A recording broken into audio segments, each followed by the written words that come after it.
Yeah. There we go. All right. Well, hello, everyone. I'd like to welcome you all to this most recent session of Books and Dialogue, the Humanities Center's revised book launch program. I'm Jamie Goodrich, and it's my pleasure to welcome you to this session. This new program brings together 2 or more faculty books with similar themes, approaches, or disciplinary orientations. And I'm really excited about today's pairing because both books are related to Detroit and Detroit history. And I think that's a great pairing. So we will, I'll start by introducing our speakers, and then we'll move into the format, and I'll give you a few details about that.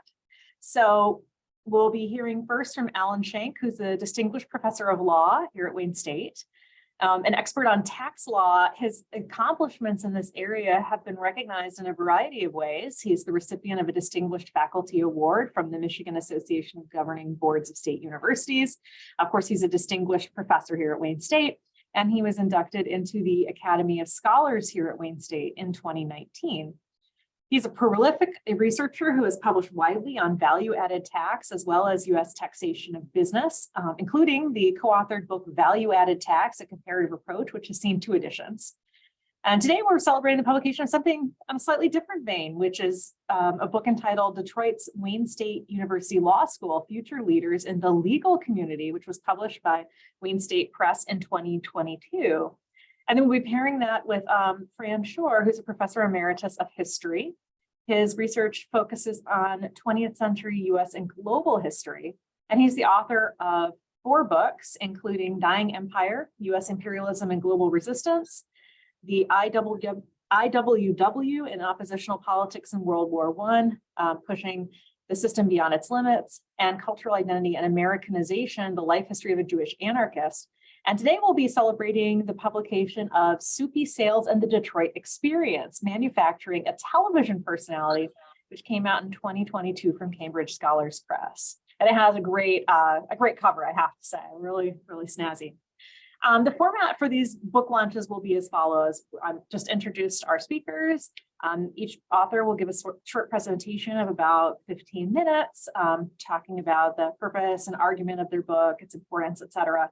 And then we'll have a Q&A with the moderator and the audience. So I'm looking forward to a lively exchange. And Alan, would you like to go ahead and go first?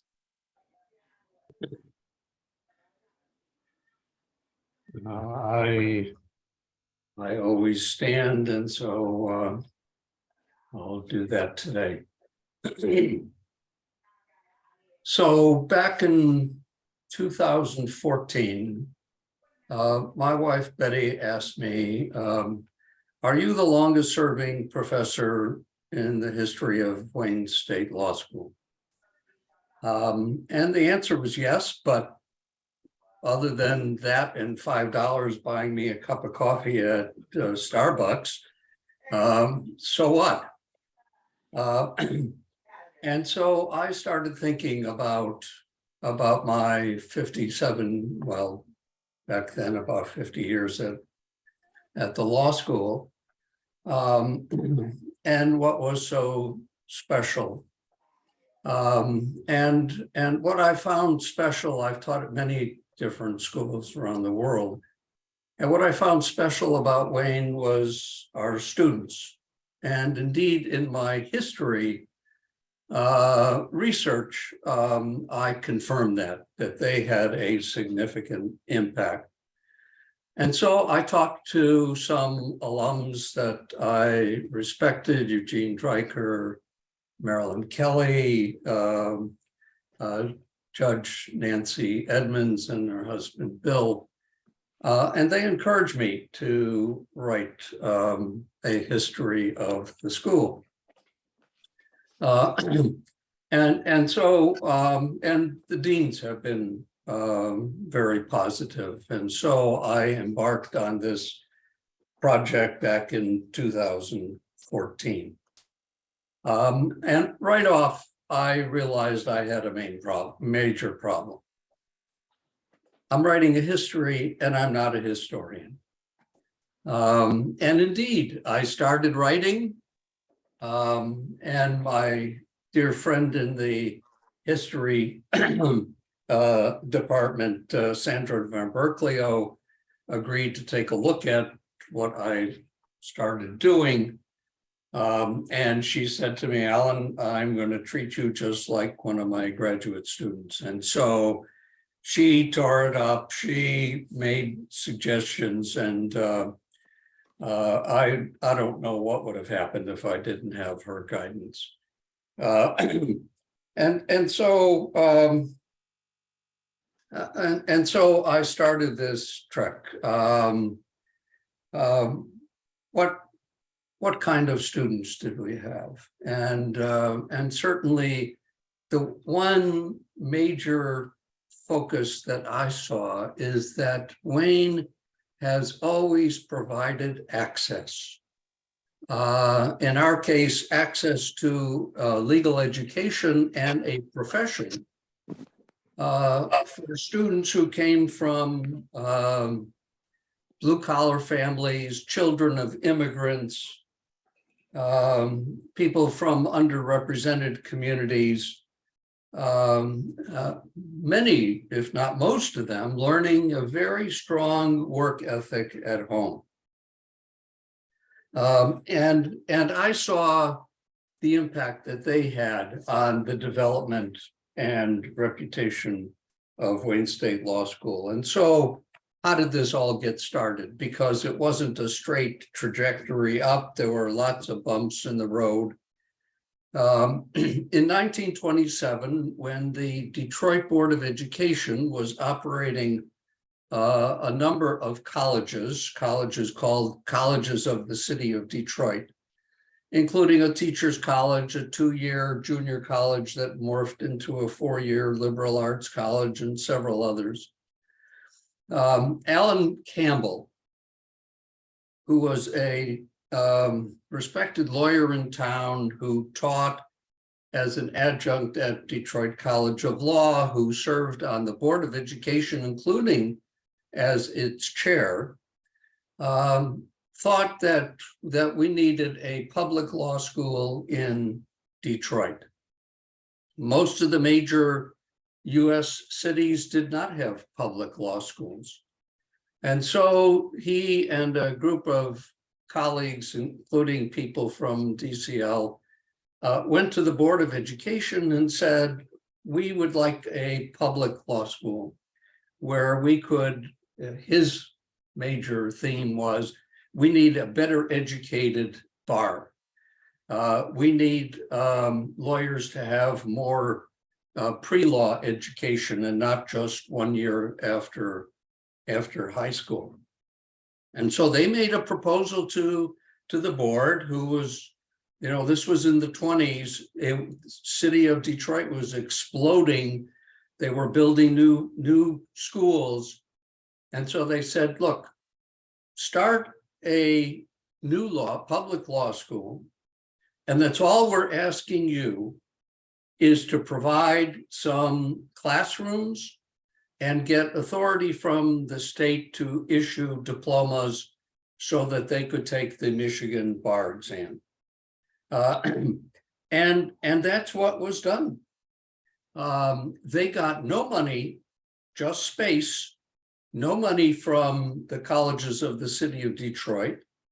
The students paid the full freight. Tuition funded all of the salaries and administrative expenses.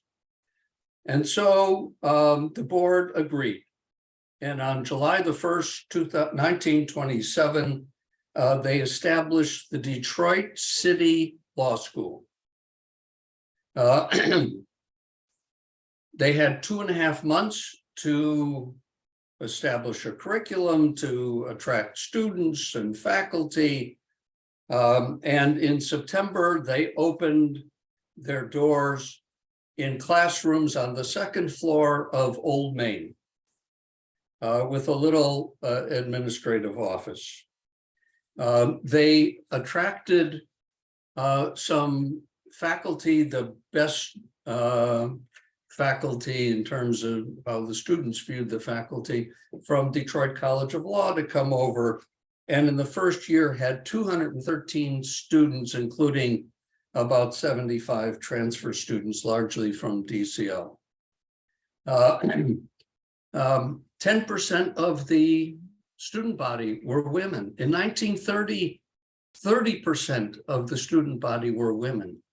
To look at comparables, the University of Michigan had 3% women. They attracted Jewish students. There was a Jewish fraternity at the colleges of the city of Detroit. They attracted people of color, African Americans. 1937, the colleges of the city of Detroit now were called Wayne University, and when the law school got preliminary accreditation, it became Wayne University Law School. Arthur Neef, who was the administrative assistant, a lawyer, became the second dean. The first dean was Alan Campbell.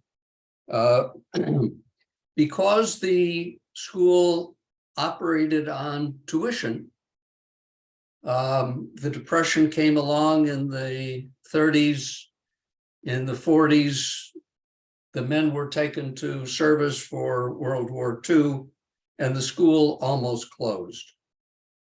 But the war ended in 1945. The GI Bill was the savior, not only for the law school, but for the university as well. And the president of the university appointed Arthur Neef to serve as provost, as well as law school dean concurrently. Didn't spend that much time at the law school, and the law school suffered. Students in the early years had very limited opportunities to develop sophisticated legal practices. Most practiced alone or in law firm, joined with some other lawyers to rent some facilities. By 1954, when we now had a day program, so the law school was started as a night-only law school. It became a day, it added a day law school only in 1937. And so now by 1954, there were lots of full-time students hanging around school, many of them on the GI Bill. And they noticed there were lots of things missing from their legal education. They didn't have a law review that provided writing and research skills that were demanded by the larger law firms to hire associates. And so without faculty encouragement and a meager budget, they started the Wayne Law Review. 1959, every 7 years, the law schools are reaccredited. 1959, the ABA reaccredited Wayne Law School and issued a scathing report. Poor physical plant. Funding for the law school, meager. Poorly paid faculty. They made a point of the fact that the university became a state university over a period from 1957 to 59. More resources. This would have been a terrific time to provide some resources to the law school so the law school could make a major jump. Refused to do that. The one major positive from that scathing report, and by the way, it's not clear that the faculty ever saw that report, is that they got funding to build a new law school campus. 1966, Chief Justice Earl Warren of the U.S. Supreme Court dedicated the new facilities. So in the 60s, many activist students, many of them from the University of Michigan, came over to the law school to stay out of military service. Uh, they went down, a group of them went down to Selma for the Selma to Montgomery march for voting rights. They were very taken by that experience. They came back and said, we need to provide legal assistance for those that can't afford to go to practicing lawyers. And they, again, without law school support or encouragement, established the first student-run free legal aid clinic in the country. Well, by 1960, 66, 67, the faculty were very unhappy with the part-time Dean Neef. They tried once before to get the university president to look for a new dean. He refused. And when we had the first outside president, that is, who did not just rise from within the university, William Ray Keast, a couple of faculty went to see him and said, it's time to replace the dean.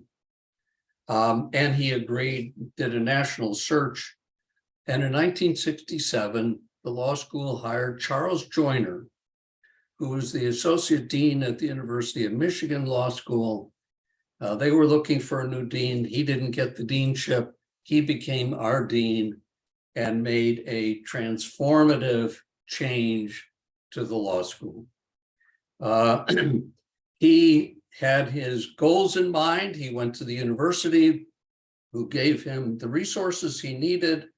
He had all of these talented students because even like today, the University of Michigan limits the number of Michigan residents.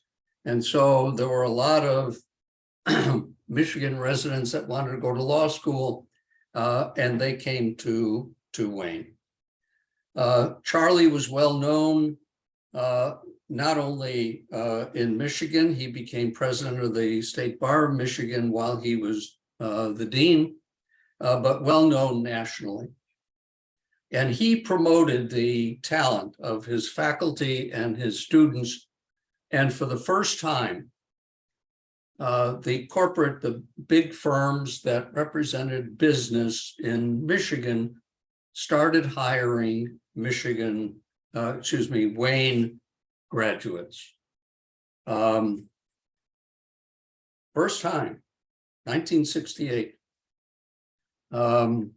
By 1971, for the first time, now women graduates were hired by these firms. Indeed, one of those graduates from the class of 1971 was Marilyn Kelly, and many others who thrived as lawyers. And so Charlie made a dramatic effect, changed the national reputation of the law school, not only the state law school. And if you look at those corporate firms today, they are heavy weighted with Wayne graduates. Charlie Joyner believed in the duty to create a diversified bar. He wanted a diverse law school student body. There was a program at the time to admit students who would not have been admitted under normal admission standards. We promoted a program here in Detroit that summer of 1969, and we admitted a number of people of color who would not have otherwise been admitted. Unfortunately, we didn't make any change. We didn't have any special support programs. We had this crazy system of grading that required first year professors to give a certain percentage of D's and E's regardless of the student's performance. And so, surprise, surprise, a lot of these newly admitted students did not fare very well. They protested, and indeed, again, it was the students that forced the faculty to change a lot of these outmoded rules that we had had for years. 1978, the Bakke case, an affirmative action. The faculty decided that we needed to change our admission standards to be consistent with Supreme Court dictates. And so we changed the admission standards in a closed meeting. Students weren't too happy about it. Students applied what they've learned in class, and they sued the law school and the dean and succeeded. 1982, and this was not just the law school, but 1982, we had a severe economic recession, especially in Michigan and the auto industry. And so during that time, the legislature cut support for higher education. Instead of, there were reduced admission applications to law school. Instead of changing our standards, we reduced the size of the class. This happened several times in the history of the law school, and every time we reduced the size of the class in order to maintain the quality. 1995, the law school was thriving. Everything was going well. We were viewed by students and the legal community generally as the second best law school in Michigan. Our graduates were getting the most coveted jobs upon graduation. 1995, the Detroit College of Law affiliated with Michigan State University to create a second Big Ten law school in Michigan at Michigan State University. In order to maintain our competitive position, the law school added a new building, increased scholarships. We adapted.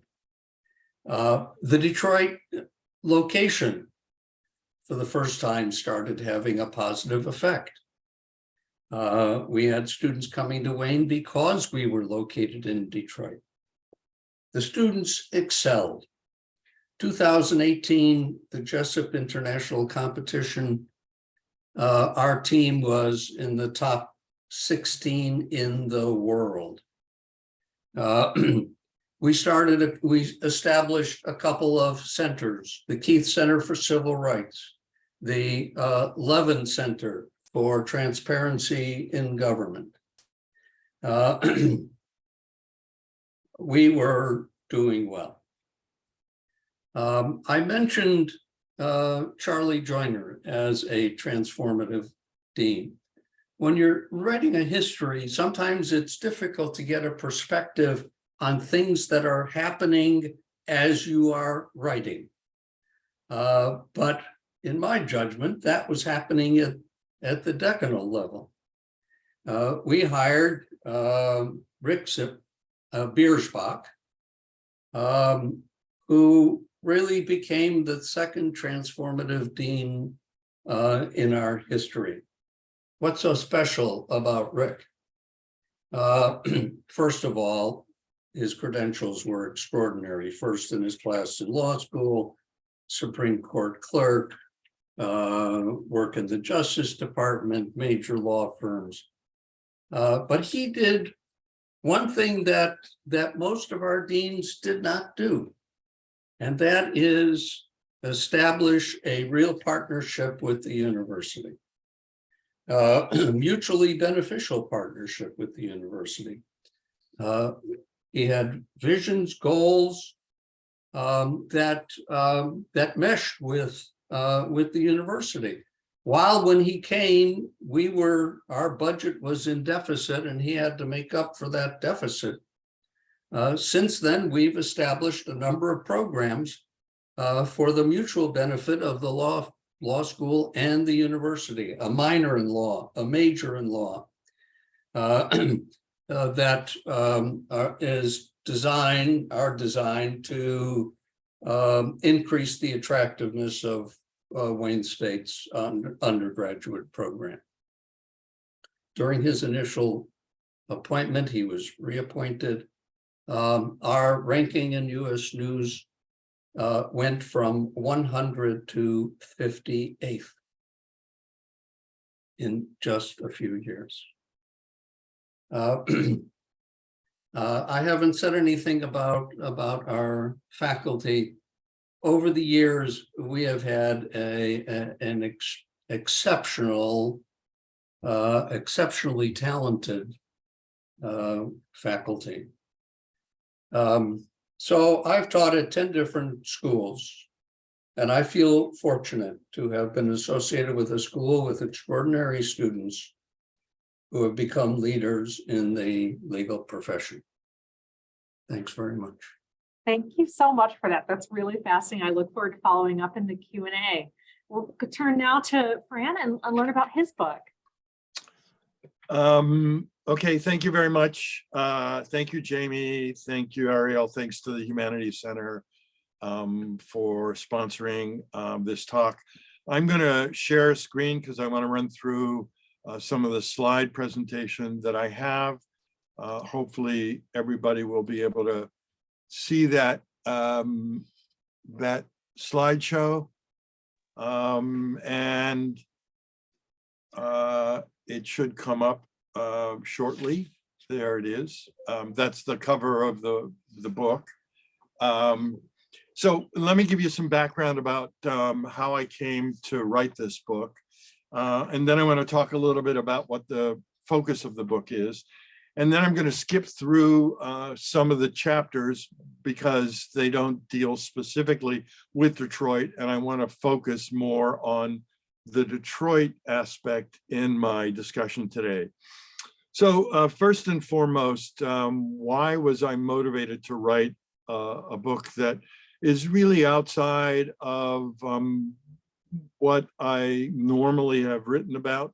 I'm not someone who's into media or television studies, although I have written material in that area and published in that area, but and nor have I written about comedians or humorists or child television, all of which were sort of new topics to me.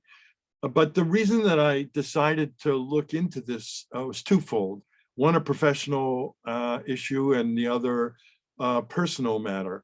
The professional issue was all of my prior books have been dealing with subject matter like imperialism, white supremacy, war, violence, conflict, all of which are topics that can be seen as rather both difficult to develop and also difficult to consume.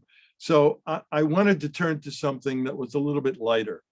That was in my own then professional motivation.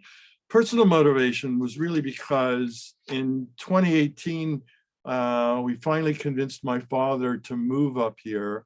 At that time, he was already 98 years old and in infirm health, and becoming a primary caregiver then for him was difficult. I had to put him into a memory unit at a certain point, but all of that focus then on my dad also conjured up my own history with my father and my history growing up in Pittsburgh, and thinking through that period of my childhood and trying to get in touch once again with those things in my childhood that gave me a certain amount of joy and pleasure. And one of those was watching Soupy sales at a particular moment in my life. So for both professional and personal reasons, this became something that I wanted to deal with. Now, looking at the sources for the book, I think this got me into trying to better understand, not as a fan, but really as someone who is doing a social and cultural analysis of a television personality. For those of us who are work in the humanities or work in history, there are essentially two different large areas that one looks at for sources. And this was no different for the book on Soupy sales. So one of the primary sources that I was utilizing was his own memoir. This came out in 2001. However, Soupy was already in failing health, and some of his memory issues were difficult. I talked directly with the person who was really the author of this book, Charles Salzberg, and he and I had a number of email exchanges that led me to conclude that it would be difficult to rely solely on what Soupy was writing. So for a lot of the issues, I had to go into depth in terms of memory studies and look at the work of people like Oliver Sacks, trying to differentiate between the historical truth and narrative truth, and trying to find then ways of looking at historical context for much of what Soupy was recalling in his memoirs. Also was able to conduct a series of interviews with people who were directly involved with the programming during that time. And I'll talk a little bit about that as I get through some of the points in some of the slides. And I had to then do the archival work. That is, go back and look at the Detroit News, the Detroit Free Press, and the Detroit Times. Fortunately, for those of us who have a long history of being in utilizing archival material, much is now online. And that saved me from having to go directly into libraries to look at that material.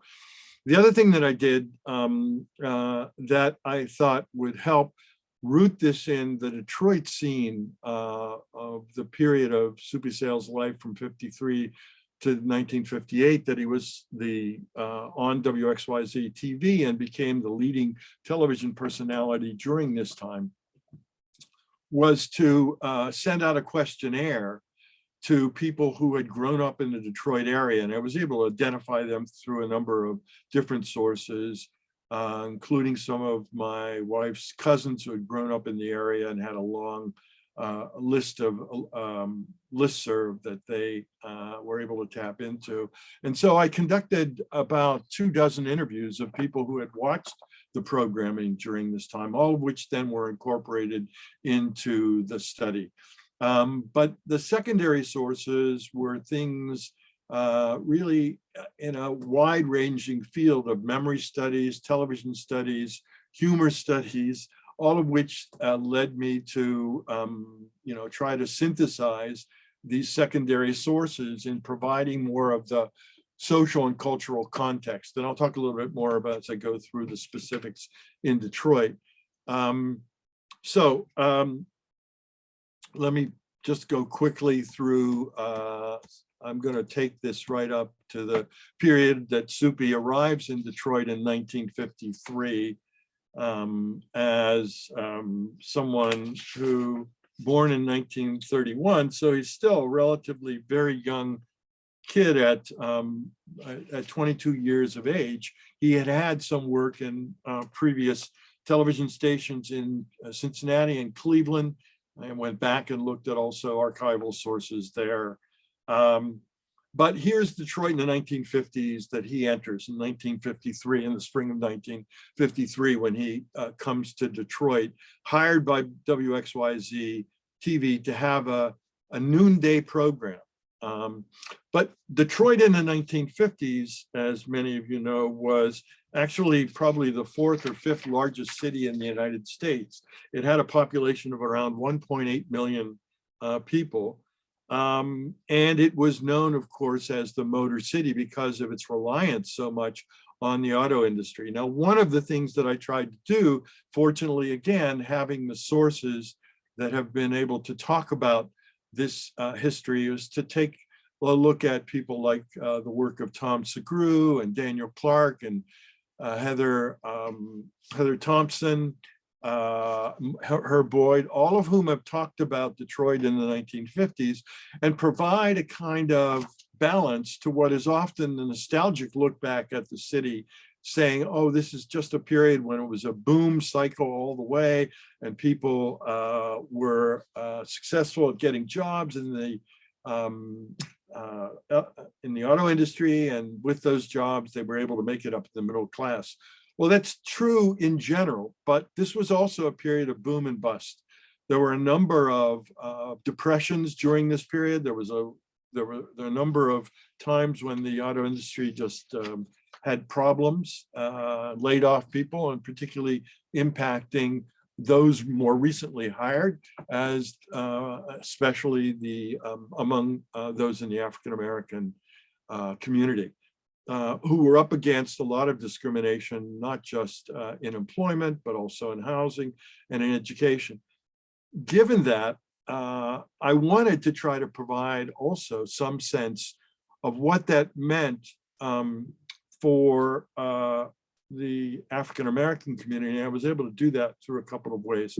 First of all, I wanted to just get into look at the jazz scene in Detroit in the 1950s, particularly because Soupy Sales had an evening program that ran from 1953 to 1958 called Soupy's On. And on that program, he featured all of the great jazz performers who came through the city of Detroit. During this time, the city had at least several, probably 30 or 40 jazz venues. I mean, this was a time when it was a really hopping place.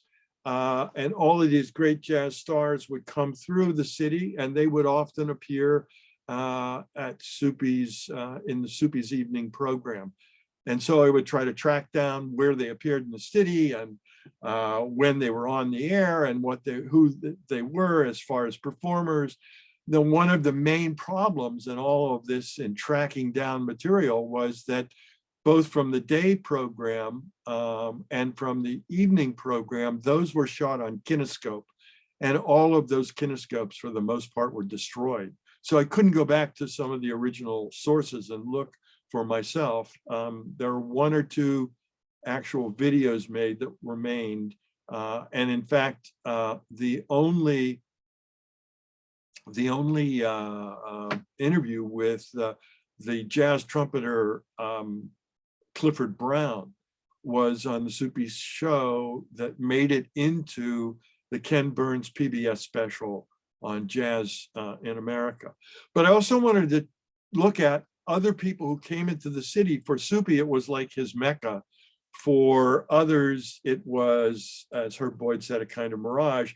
And so I looked at other memoirs and autobiographies. Here on the left is Arthur Johnson, who was hired as the secretary for the NAACP, the largest NAACP in the country, and who later became a vice president for Wayne State University. And here on the right-hand side is Grace Lee Boggs, who came to the city almost the same time Soupy did in 1953, with a background in left politics, joined and married almost immediately James Boggs, here in the picture, from Alabama, who was a longtime auto worker. And they were one of the preeminent voices in the left in a city that was known for its progressive politics. So I try to weave together in this chapter on Detroit that history.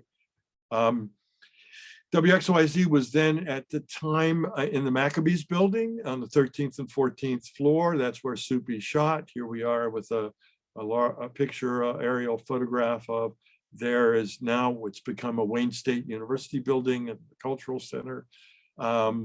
Here is when Soupy arrived. He didn't even have a last name. They just referred to him as Soupy. These ads would run in the women's page, first of all. They used to have a women's page of the newspapers because they were trying to attract kids to watch this programming. He had a variety of shticks that he would do, and a number of sponsors that were woven right into the program itself. And one of the characters who was able to interview the wife of Clyde Adler, Clyde Adler had passed. He was one of the great puppeteers for that program as White Fang and Blacktooth. Soupy's favorite thing was not getting pied, and was well known for getting pies in the face. Here is from the Detroit Historical Society. He often had a little blackboard where he'd write different things, the Soupy says, relying on this humor that was part and parcel of his comedy. Always be true to your teeth, and never be false to you. This evening program, again, on WXYZ TV, where he'd feature sketch comedy, similar to the sort of things that you could see on the Sid Caesar show, much influenced by that. Here on the left is, and sitting next to Soupy, is Joe Messina, the guitarist for the evening house band. Joe went on to become one of the Funk Brothers for the famous Motown house band. And Joe, I was able to interview and gave me wonderful stories about a whole variety of jazz performers who appeared on that program, including Illinois Jacquette in the evening program. And here are these sketch comedies. Also, Soupy made a number of public appearances everywhere and anywhere, from parties to large venues, to appearing at various theaters downtown, the Fox, the Adams Theater, Broadway Theater, the Poems, all of which were part of what he called his Birdbath Club, that kids could join and be part of that. The News and Free Press would carry extensive articles on Soupy sales, and his two sons, Tony and Hunt, who I tried to get contact, was never successful at doing, but they went on to become pop musicians, rock and roll musicians, and both performing with David Bowie later on. Soupy left Detroit in 1960, but always came back to the city that he called his Mecca. For years in the 1970s, he would have a yearly telethon, and one of the people who played for that telethon, a friend of mine, a pianist in town by the name of Bill Meyer, also gave me many stories about Soupy. Some of the people who were people who I also interviewed, who saw him later in life appear at the Holly Hotel in comedy routines that he would do. Soupy passed again before I had a chance to interview him, but others, I was able to call upon others, as I said, to look at those interviews and to get a better sense of what he was to Detroit as a Detroit personality. So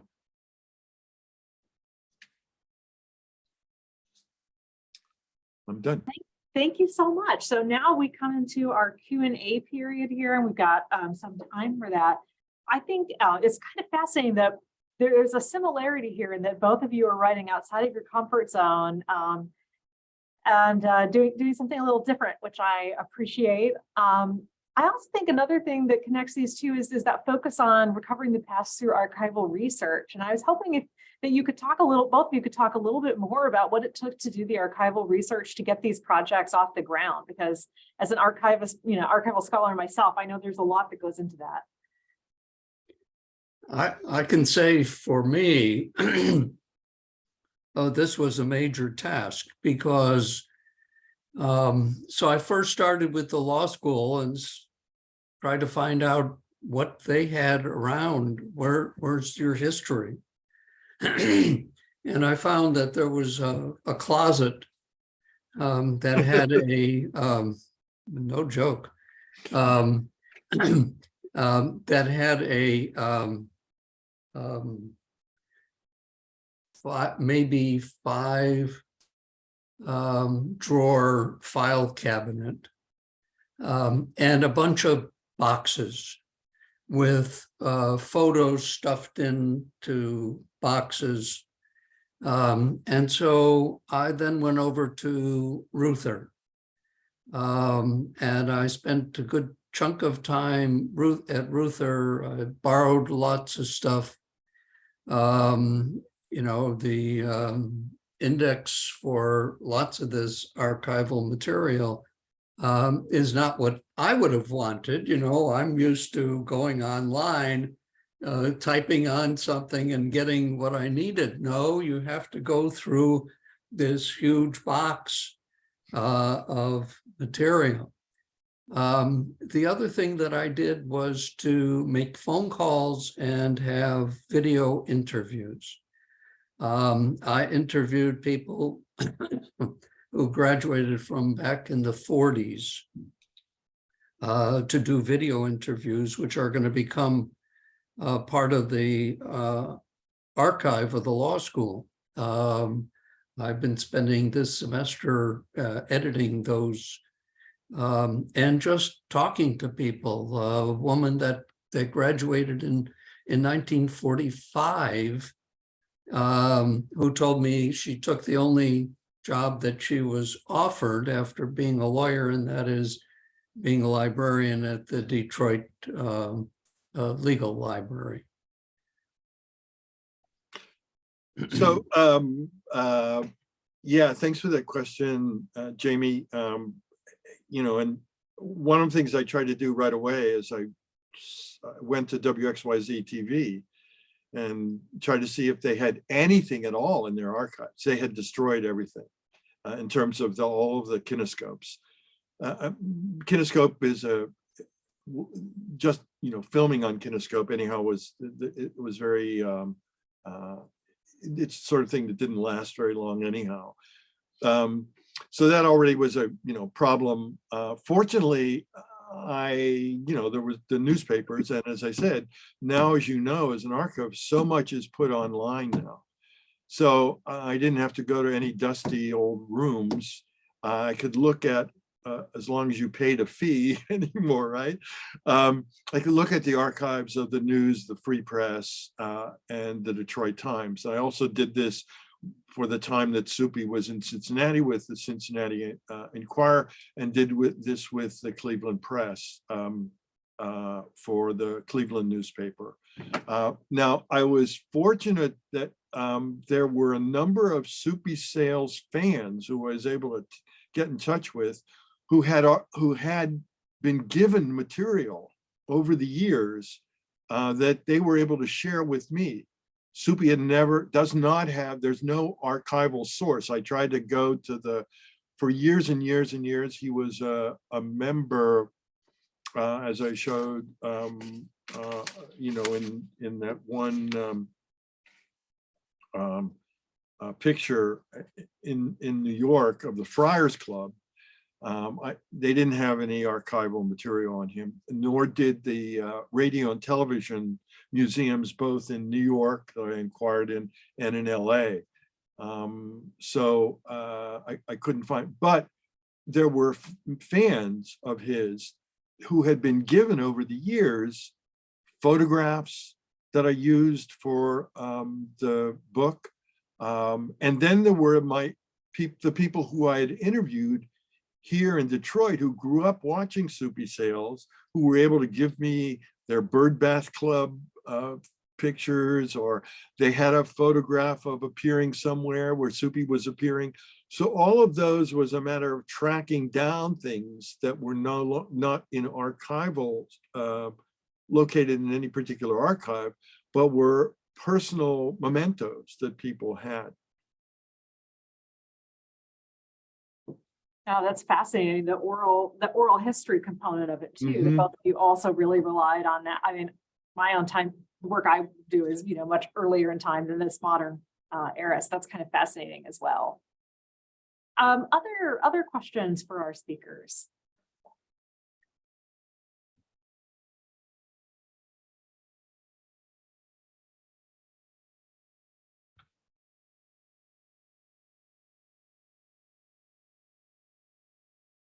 I've got a couple more questions.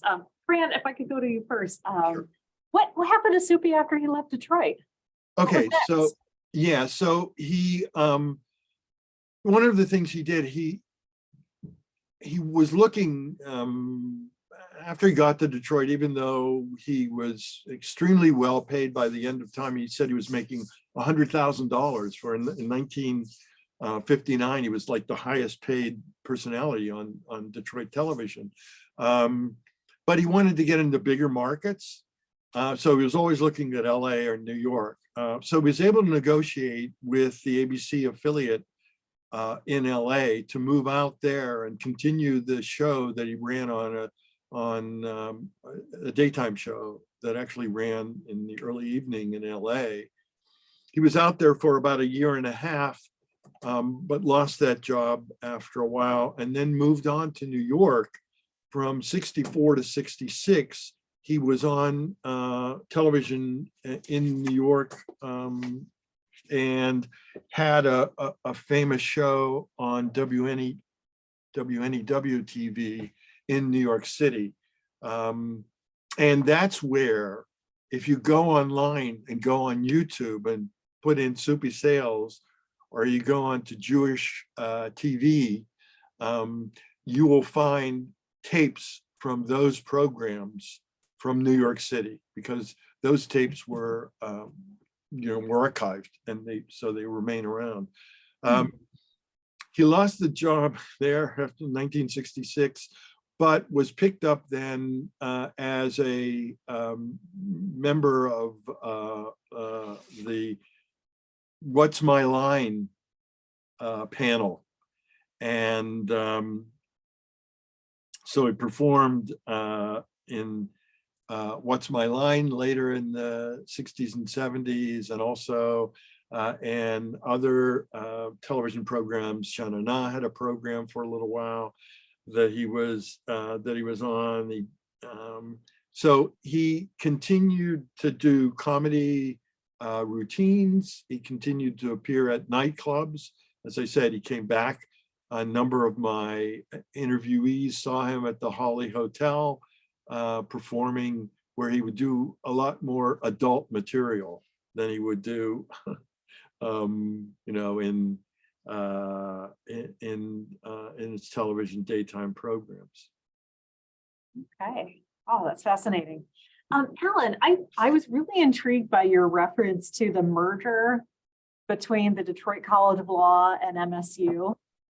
And I was wondering if you could talk a little bit about the after effects of that, because I do get the sense from my own students who go on to MSU's law school, that's part of the draw for them is as having that access to Detroit, even though they're based in Lansing. And this seems, potentially a disadvantage for Wayne State. Yes, and the faculty was concerned about that. And that's why the university agreed to, we had a major fundraiser to build a new building, to at least the facade look better. We spent money on scholarships. And we did a study of students that applied to both Wayne and MSU. And I've talked to students about why they chose Wayne. And invariably, it has to do with placement, job placement at graduation, because our students do so well at getting jobs, even during the worst of times. And so students that might otherwise have wanted to be on a college campus, other students, I've already had that experience at a college campus. They came back home, they stayed at home in order to come to law school. And so, so the fact is that it has not dramatically affected our recruitment. We're 58th in the country, they're 96th in the country. And so students that look and talk to people about where they should go to law school, And many of them choose Wayne, and we have a much higher quality of student body than they do. They were a private school for many years until just very recently, and therefore they had private school tuition, and that made a difference to people, especially after college, to pile on more debt. Yeah, we've done quite well, and now with Rick Biersbach, it's made a difference. By the way, let me say something about archive. So I went back and read all the at least skimmed some of them, all the faculty minutes from day one. And what amazed me about them is how much information they put that we would never put in them today, to name the people who flunked out, and things like that. So, you know, it's quite remarkable. I basically have the history of the Free Legal Aid Clinic because I went back.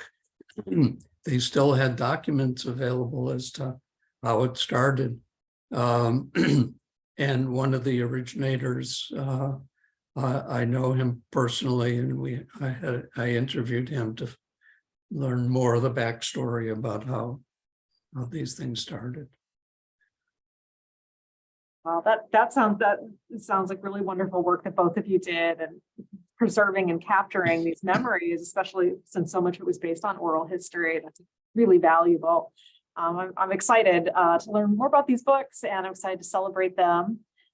Today, I'll just give one more moment for anyone else to ask a question, and if not, we're at time, but I'll give one more opportunity.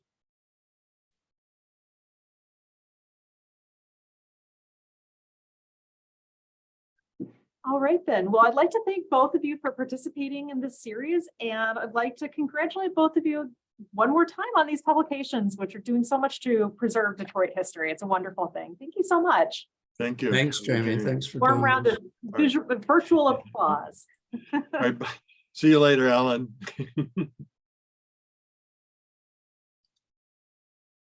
Bye, everybody. Bye.